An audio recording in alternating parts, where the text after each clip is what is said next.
Hi everyone, welcome back to my channel. This is Thailand Bound. My name's Peter, and if you haven't been here before, I talk about all things Thailand. Today I'm going to be reading out a story that a viewer has sent to me about a relationship he had in Thailand. Now, just like last week, today's story is a very long story, which is why there's only one. The upload time is the same as always, but on a personal level, I actually prefer these longer stories because as I'm reading them, I can actually get into them and I can visualize the girl and him and the surroundings. You know, it's okay doing the very short stories and having 5 or 6 in an upload. But when you read, when I read out one of these longer stories, I can really get into it myself. That's just my personal view. I mean, maybe you could let me know in the comments what kind of stories you prefer, the shorter ones or the longer ones. Okay, let's get into this one. I think you're going to enjoy this. There's a lot of real true feeling in this, and I enjoyed reading it the first time round.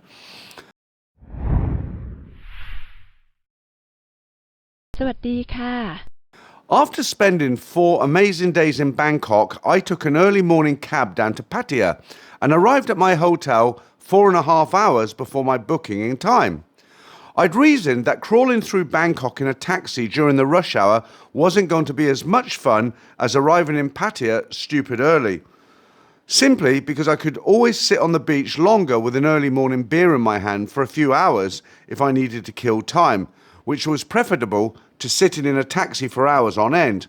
I contemplated having a quiet night in, as the thought of walking around Pattaya for another 2 hours didn't exactly thrill me. However, after a few minutes of lying on my bed watching TV, I reminded myself that I was there to meet people, and that wouldn't happen if I stayed in my hotel room.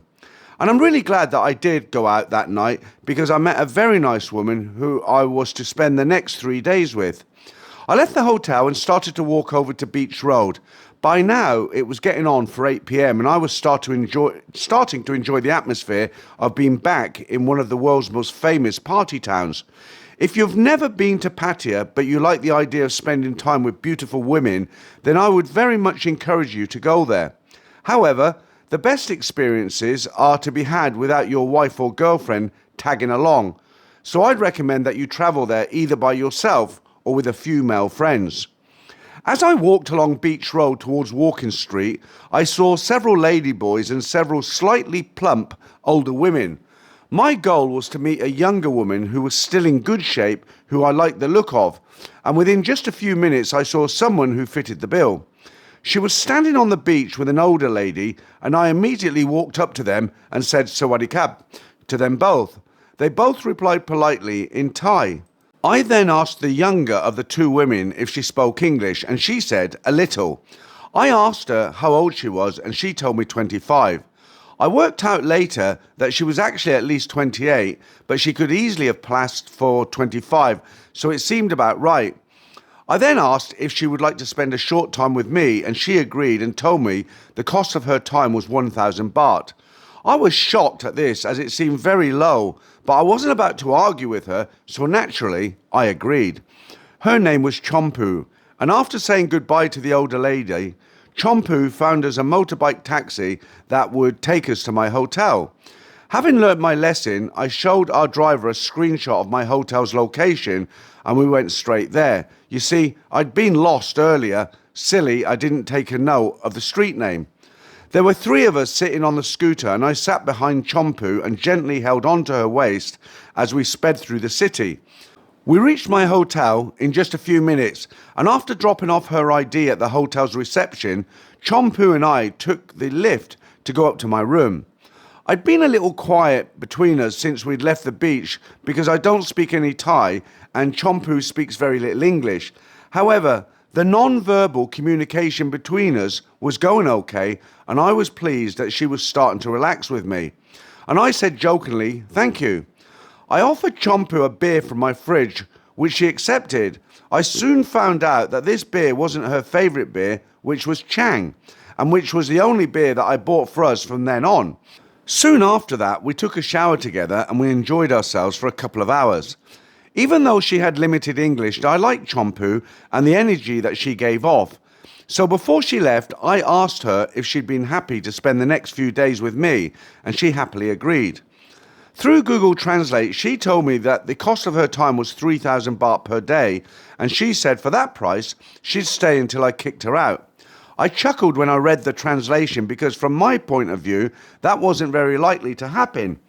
Champoo was exactly who I was hoping to meet. It seemed crazy that I could enjoy Champoo's company in Pattaya for 24 hours for the same price that I'd have paid for just a couple of hours with the women in Bangkok. It was only a 2-hour drive between the two locations, but they were a world apart in terms of the cost. The only downside to choosing Champoo was that we had to use Google Translate for everything. I then told her that whilst I was in Pattaya, I'd like us to go to some nice restaurants, so she should think of places where we could eat that she liked going to. She looked thoughtfully when she read this on my phone, and I could see that she was wondering where we could go to eat. I got the feeling that Champoo was an honest, trustworthy young woman. Everyone's heard of the many sad stories where men like me are looking to have fun and enjoyable time with local women in Pattaya, only to be the victims of scams after scam until they are left broken and penniless. However, I really didn't get the feeling that Champoo would be like that, and bearing in mind that I was only going to be in town for a short while, I hoped that my gut instinct was going to prove me right over the following days. After Champoo left, I took a cool shower and then I slept well for 8 hours. I woke up around 9 a.m. and went downstairs and ate breakfast, and I left feeling full. After lying on my bed for a while to let my breakfast go down, I went downstairs to the pool to sunbathe. However, the hotel was blocking the sun out of that time of day, so I just had a short swim in the rather tiny swimming pool, and then I went out for the day and wandered around Pattaya. I took a stroll down Walking Street and had to dodge the oncoming traffic when walking around. I messaged Champoo and asked her to come over to my hotel at 5 p.m. that afternoon, which she agreed to do. After lunch, I walked over to the pier and took a photo of the sailing times to and from Koh Larn Island, after which I spent some time just being a tourist before heading back to my hotel. I walked back up Walking Street and realised that I probably wouldn't be going back there when it was in full swing because I'd already found my perfect date for my time in Pattaya. I must be getting old because I didn't feel like I was going to be missing out on anything, even though there would be undoubtedly be scores of incredibly attractive women working there, ready to lure me into whichever bar or club they were working for. After relaxing on my bed for an hour, I messaged Champoo to ask her where she was, and she replied that her taxi had arrived to pick her up. After another half hour, Champoo finally arrived, looking gorgeous in a floral summer dress. I'm still impressed by how feminine so many Thai women look. Champoo had certainly realised that as an older guy, I'd appreciate her dressing in a conservative manner whilst we were out together. I met her in the foyer of the hotel and we went over to the outdoor bar. After having a few drinks together, I invited Champoo upstairs so that we could get to know each other some more. Afterwards, we showered and dressed and then went out to a very nice restaurant called Wizard. After we'd eaten, Champoo took me to some of the bars to drink beer and play pool where she knew the owners. Champoo was quite a competitive pool player, and it was often right down to who could pot the black ball the first as to who won the game. However, neither of us kept score because it was all about having fun together. I couldn't believe just how many new bars had sprung up since I was last in town. There must be a couple of 100 bars to choose from now. I'm a straightforward person, and playing pool and drinking beer with a great-looking woman in Pattaya is all I need to have a brilliant time. It didn't take long for Champoo to start to relax and trust me, and she became very playful. At around 1 a.m, we'd both drank enough beer, so Champoo called a taxi that took us back to the hotel and we went straight to bed. I'd not slept next to anyone for over a decade, so it took me quite a while to fall asleep because I was conscious of Champoo's breathing and occasionally turning over in her sleep. However, I was starting to trust Champoo, so eventually I was relaxed enough to fall asleep and I slept well. The next morning, both of us slept in so late that we missed breakfast. Champoo and I then spent a lazy afternoon getting to know each other better in my room. Whenever Champoo got the chance, she napped on the bed, which I didn't mind because it showed that she trusted me. She would set the air conditioning slightly warmer than I'd have it before settling down on the bed, because she said she was feeling cold. Having grown up in England, I'm used to it being much colder, and I enjoyed the room being 22 degrees Celsius, whereas Champoo liked it to be around 28 degrees. At around 7 p.m, we showered and got dressed up to go out to eat. I've really enjoyed how the Thai women I've known will make the effort to look and smell good when going out, and as it takes me a lot less time to get ready. I lay on the bed drinking a Chang beer and just quietly watched Champoo put her makeup on and do her hair. She seemed to find me studying her amusing and asked me what I was doing, to which I told her I just like watching her get ready. She took this as a compliment and smiled at me.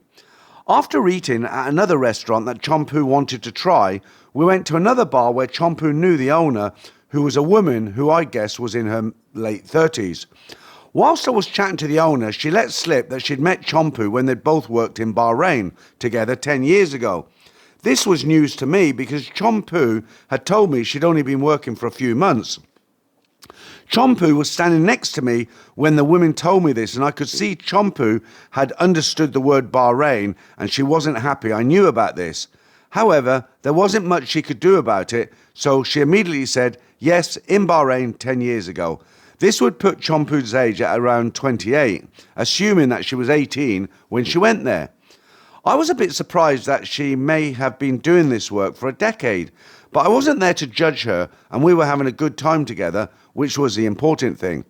After a few games of playing pool together, we took a break to let other people onto the pool table, and we went and sat at the bar to get another beer. There was a live band playing, and as Champoo knew that I had played guitar in a band a long time ago, she told me a bit about the local guitarist, who was an Indian guy and who looked to be in his late 20s. I remember thinking that there's no way she could have known anything about this guy unless he was a customer, but as I said, I wasn't there to judge her. Champoo asked one of the bartenders to pass her something from behind the bar, and then I watched Champoo as she carefully unwrapped a wipe. I naturally thought that she wanted it to clean her hands with, but to my surprise she turned towards me and then spent around 20 seconds very gently wiping my face with it, and then tucked it gently underneath the back of my collar to keep my neck cool. That was the first time anyone had done that for me, and I was touched that she'd been so considerate. Champoo was in a good mood that night and was being very playful with me. When she was playing pool with one of the other bartenders a bit later, after every shot she would come straight back to me so I could cuddle her for a few seconds. Naturally, I loved doing that, and I was chuffed that she wanted to be close to me. Whether that was simply a way of telling the other freelancers that there I was with her, or if she just liked me being kind and fun to be with and wanted to let me know she appreciated it, I'll never know. But it didn't matter to me either way, because it was always nice to cuddle with her. I have to say, there's nothing quite like spending a night drinking beer and playing pool in a few bars in Pattaya with an attractive woman who is great fun to be with. The place just has a unique feel to it, and I've now had some of the best nights of my life there. It made me feel very happy to be back. Even if you happen to be alone when you arrive, there's always loads of Brits, Aussies, Kiwis and Yanks on holiday, and in a party mood to chat to if you're feeling sociable. I chatted to lots of guys while we were out in the evening, most of whom also had Thai girlfriends they were playing pool with, and sometimes we'd play doubles together. Like a lot of men, I have very simple needs when it comes to entertainment, and Pattaya certainly has everything I need to keep me in a good mood. Thailand has its fair share of tragedies, and whilst we were playing pool, a young Thai guy in his 20s that had somehow lost the lower part of his left leg came crawling around the bar begging for money. As soon as Champoo saw him, she reached into her purse and took a few baht over to him. You mentioned on one of your podcasts recently, Peter, that most bar girls still have a soft side, and Champoo certainly did, and her compassion for his situation made me like her even more. It made me think of the old phrase, there's always someone worse off than you, which is very true. We got back to my hotel very late and took another shower and engaged in some more aerobics before going to sleep. We didn't wake up until breakfast was almost finished being served. Champoo didn't want to eat, so I went for breakfast alone. When I returned, she had fallen asleep again.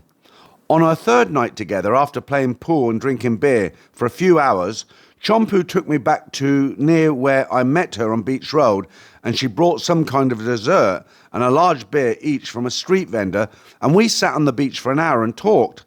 I was a little surprised when she started to talk about her life in more detail, saying that she liked me because I made her feel like a person again. Apparently, her time in Bahrain had been horrible, and she told me that she was treated like a water buffalo and not as a human being. She told me that the older woman I'd seen her with when we met was her mama-san, and she took 300 of the 1,000 baht that Champoo charged for a short time. I was stunned by that because it's not a lot of money to start with. It made me realise what desperate lives some people have in Thailand. I know I can't save Champoo, but at least I could treat her well and give her a break for a few days. So she didn't have to stand by the side of the beach road and wait for someone to come over and talk to her. I went through a very bad patch in my early 40s, and it wasn't very clear if I would live much longer. This has taught me to live much more in the moment that I'd previously done. I thought of how fun and playful Champoo had been just an hour or two before we got to the beach, and I realised that living in the moment is probably one of her ways of getting as much out of life as possible, and I think that it's a life lesson that everyone should adopt. I couldn't understand quite a lot of what Champoo was telling me because firstly, her English isn't great, and secondly, she was upset. She did use an app on her phone for some things, which helped a lot. I think she was touched that I'd taken interest in her and treated her with courtesy and consideration, and she let her guard down with me. I'm aware that freelancers and bar girls are often in the profession through necessity rather than for the fun of it, as they usually have a backstory that involves the responsibility of sending money home to support their family. I've heard that a lot of them become alcoholics too, which is very sad but understandable.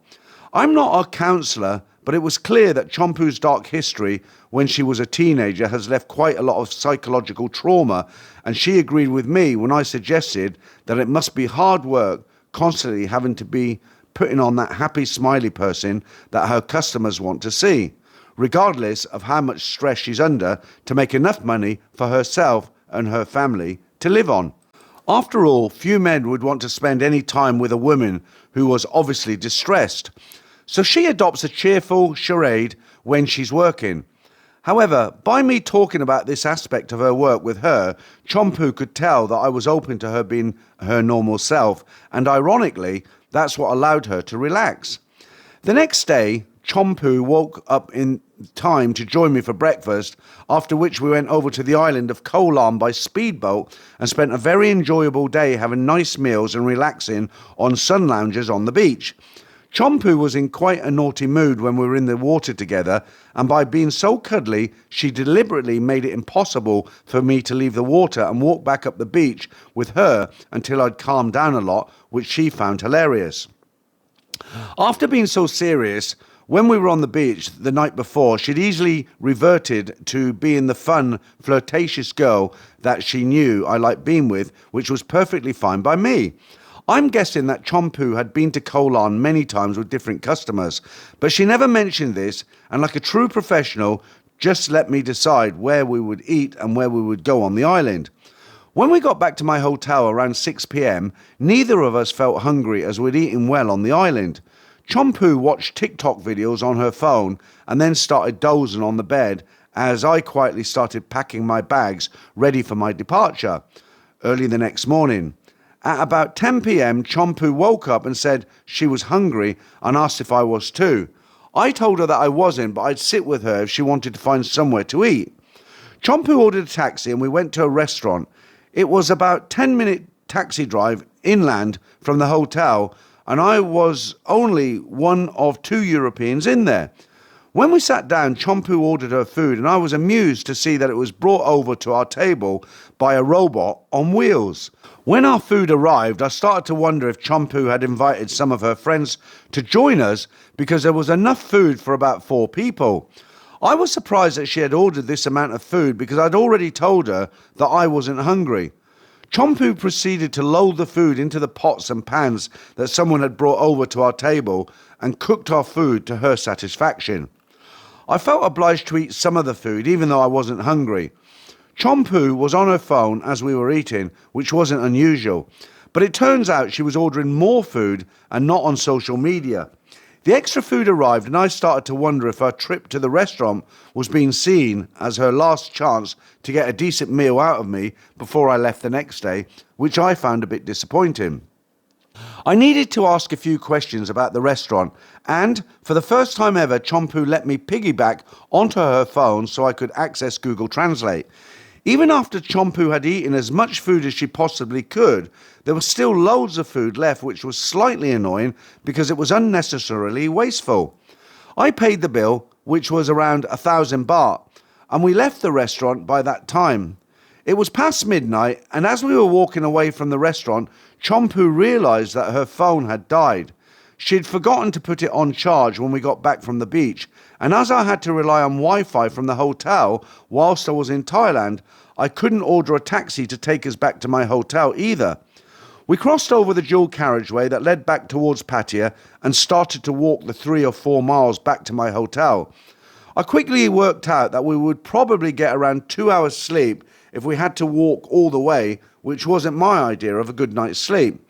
I knew that once I arrived in Vietnam, it would be another 24 hours before I could get any sleep because of all the travelling I needed to do to travel from Hanoi.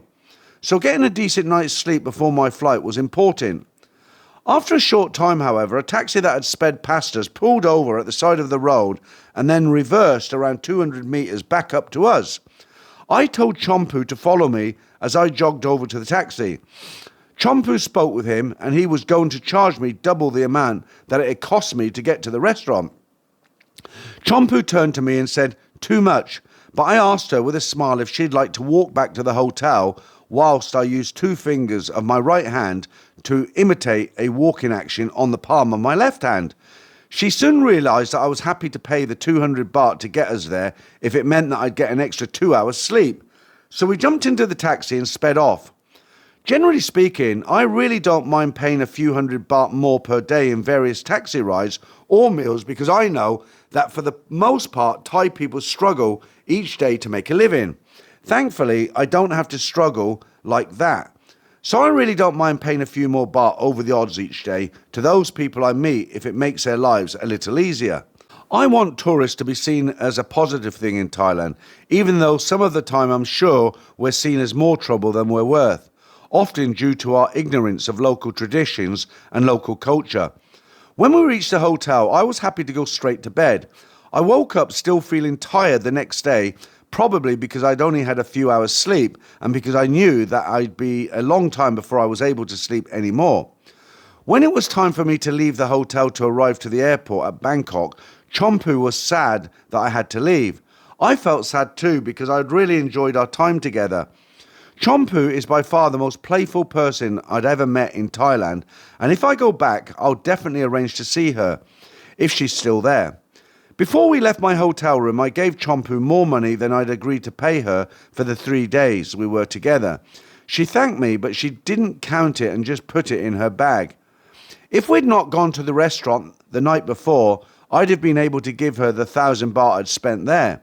However, I didn't feel bad about that as it was where she'd wanted to go, and I got the idea that she wasn't able to afford to go to many nice places by herself. We checked out of my hotel together, and before I got into my taxi, Champoo quietly said goodbye to me. We were outside by that point, so she didn't hug or kiss me in front of the local Thai people. Generally, Thai people don't show affection in public. She just got onto the back of the scooter that she'd ordered to take her back home and left without saying much as a backward glance. My taxi took me directly to the airport in Bangkok. Once I checked in, I'd messaged Champoo to say that I was now leaving Thailand and I thanked her for her company and for being so much fun. She replied that she was going to miss me. I hope that she genuinely enjoyed our time together, but I'll never know that for sure. It was drama-free and generally good fun, so I'd like to think she enjoyed herself. I was flying from Bangkok to Hanoi so that I could go on a 4-day motorcycle tour.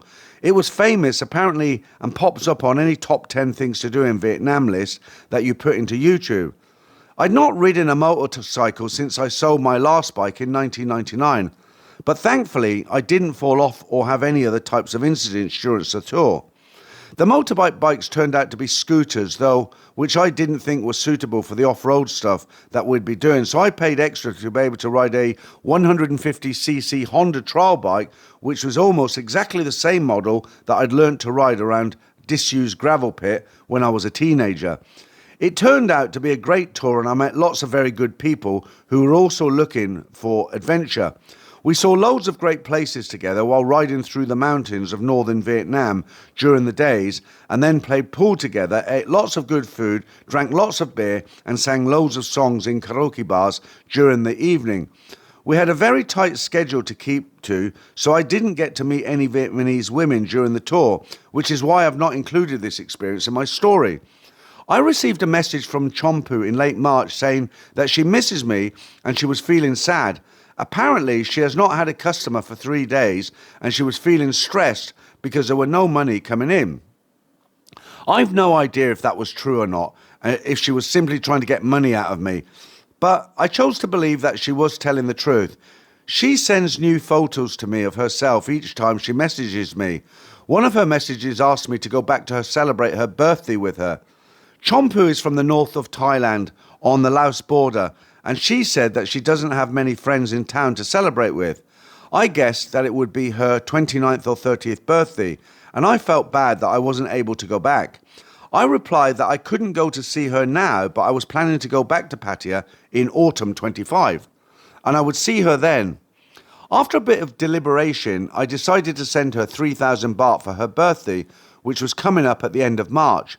I heard that the average wage in Thailand is apparently 300 baht per day for a factory worker, so if she was able to budget well, then I could help her for 10 days. I told Champoo that I cannot be her sponsor, but I would send her money for her birthday, and she was very pleased. It turned out to be hard work sending the money to her, though, and for reasons that I'll never understand, it took PayPal 9 days to release the money to her. She had to send me a photo of her ID card that had the details of her real name and her home address on, which she wasn't happy to do at first, and told me that I didn't need those details. PayPal were adamant that I did need those details, though, and she eventually released them to me. Champoo was going to turn 25 and not the 28 or 29 that I had thought she would be. I was trying to decide if that meant she'd gone to Bahrain with the older woman with her friends from the bar when she was 14, or if her and her friends, she had got the timeline wrong, and it wasn't 10 years ago that they went there. But if she did go there, that means the older woman took a 14-year-old girl to Bahrain. That's just not right. I think it's more likely that she was just 14 when they went to Bahrain to work as freelancers, but either way, she was very young at the time. I won't be asking Champoo about that because it's simply none of my business. If she really was 14 at the time, then she has very definitely had a hard life, and it's a wonder that she can still be happy and playful at all. Champoo messaged me each week for several months after she received the money, sending me photos of her new blonde-haired colour. I actually preferred her with dark hair, but I'm not going to tell her that. Either way, she's still an attractive young woman, and I'd be very happy to see her again when I go back to Pattaya. During our last conversation 6 weeks ago, Champoo sent me a photo of her young son, who looks to be around 4 years old. It seems to be typical in Thailand that her mother looks after him in the village where she came from in the north. She told me that she has a lot of pain in her life to deal with, which after knowing just a few things about her life, I don't doubt for a minute. This is the longest time that I've not heard from Champoo, in the 10 weeks since I left Pattaya. But I'll continue to answer her messages for as long as she is interested in me. I'm sure that she also messages many other men too, but I hope she finds her conversations both interesting and supportive. I'm under no illusions that she doesn't see me as anything more than an occasional sponsor or customer, although if I return to Pattaya in the autumn, I'll definitely spend time with Champoo. If she is free to be with me after not hearing from Champoo for around 3 weeks in June. She messaged me saying that there were hardly any customers in Pattaya now, and because it's low season, and that the police are now arresting any women that they see just standing around on Beach Road. Apparently, there have been issues between ladyboys and tourists, and to stop any more public order issues, the police are cracking down on freelancers. I can't be sure if any of this is true or if this is just another angle that Champoo is giving me in the hope that I feel sorry for her and send her some money. Champoo also sent a couple of links to video clips that showed tourists and ladyboys fighting in the streets, but I don't know how recent the footage was. I'm seeing more and more posts on social media about it being very quiet in Thailand, so it probably is true. As you might expect, I'm not going to send her any more money. I've already told her that. I won't be her sponsor, so I don't feel bad about this. It's been 5 months since I last saw Champoo, and whilst I'm happy to have the occasional message with her in case I go back to Thailand later on this year, if we stopped talking, it wouldn't be the end of the world. It must be very stressful not being able to make any money, but as someone told me recently when talking about life choices, not changing is choosing, which means that if Champoo chooses to be a freelancer instead of getting a job in a factory or in a shop, even when it's getting very difficult to make any money from her freelancing, then she will have to bear the consequences of that decision. I know that sounds like I don't care for Champoo. I like Champoo and I hope that she and her family are doing okay. But I can't save her and her family. Life in the UK has become harder for almost everyone because of the cost of living is going up, and I simply don't have any money that I can send to her. Going back to Thailand in a few months is something that I'd like to do, but if I can't afford to go back this year, then I simply won't go back until early 2026. I've sent photographs and screenshots of her conversations to Peter to verify that this is a true story. Update, it's now the 3rd week of August 2025 and I've not heard from Champoo since the 1st week of July. I won't be messaging her until I know when I'm going to visit Thailand again. I hope that she is okay, and I'm guessing that she's only spending money contacting men who she thinks are going to see her soon, which makes good sense from a business point of view. And after all, the women in Pattaya are really only there to make money. What a great story, bit of a quick ending there. But like I said at the beginning of the upload, it's one of those stories that you can really get your teeth into. You know, you can set the scene in your mind. You can imagine what Champoo looks like and, you know, the times they had. Great story.